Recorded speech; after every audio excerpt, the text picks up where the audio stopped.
You ask Tiger to solve. This deals with linear equations with one unknown. The final result is y equals -3. Let's solve it step by step. Group all y terms on the left side of the equation.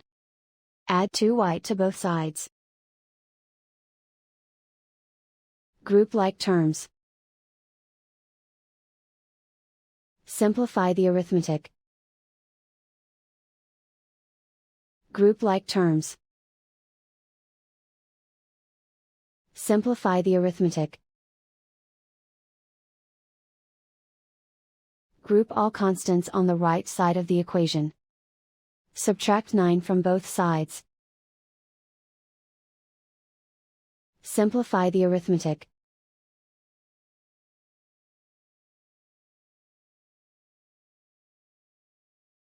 Isolate the y. Divide both sides by -6. Cancel out the negatives.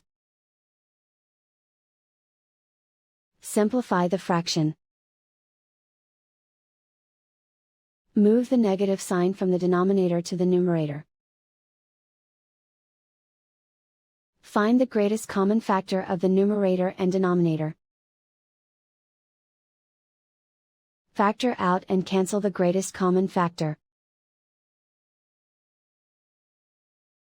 And so the final result is y equals -3.